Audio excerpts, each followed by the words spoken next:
ரொம்ப தைரியமான ஸ்பீச். அதுக்காகவே உனக்கு நான் மறுபடியும் வாழ்த்து சொல்றேன். ரொம்ப நன்றி நன்றி நன்றி.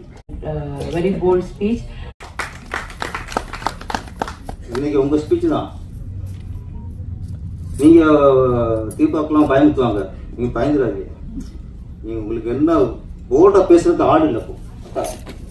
சினிமாவில் எல்லாருமே இப்படி பேசினா வாய்ப்பு போயிருமோ, அப்படி பேசினா அவங்க கூப்பிட மாட்டாங்களோ, இப்படி பேசினா அரசியல்வாதிகள் பிரச்சனை பண்ணுவாங்களோ, இப்படி பேசினா தேட்டர் கிடைக்காதோ, இப்படி அமைதியாக இருந்து நாசமாக போச்சு சினிமாவுக்கு.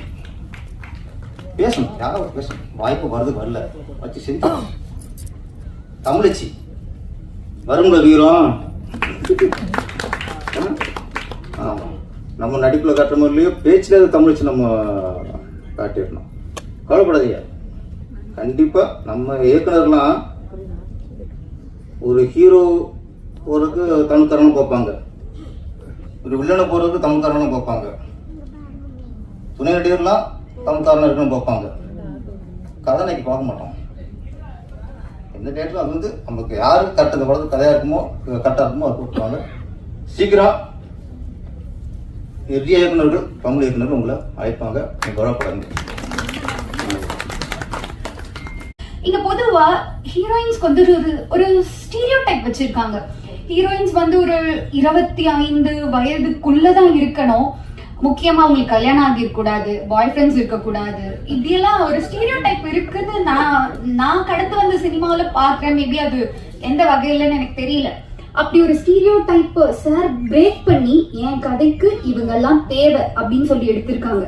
இதுக்கு வந்து நான் சாரை வந்து ரொம்ப அப்ரிஷியேட் பண்றேன். முக்கியமா இப்போ நம்ம பார்த்திருப்போம், மாரி செல்வராஜ் சாரோட அந்த ஒரு இன்டர்வியூ பார்த்திருப்போம். சார் சொல்லியிருக்காங்க, டெடிகேட்டிவான ஒரு ஆர்டிஸ்ட தான் நான் எடுத்தேன், அது மலையாளி அப்படியெல்லாம் நான் பார்க்கல, அவங்க டெடிகேட்டிவா இருந்தாங்க நான் எடுத்தேன் அப்படின்னு சொல்லி சார் சொல்லியிருந்தாங்க. சார் நாங்களும் இங்க தமிழ்ல டெடிகேட்டிவான ஆர்டிஸ்ட் இருக்கோம் சார். ஏன்னா தெரியல சார், நானும் ஒரு 4 படங்கள் பண்ணியிருக்கேன் சார். அதுல வந்து காந்தி கண்ணாடி அர்ச்சனா அம்மாவுக்கு டீனேஜா பண்ணியிருப்பேன். முக்கியமா பாத்தீங்கன்னா அது ஒரு கிராமத்து சப்ஜெக்ட், அதுல நான் பண்ணியிருப்பேன்.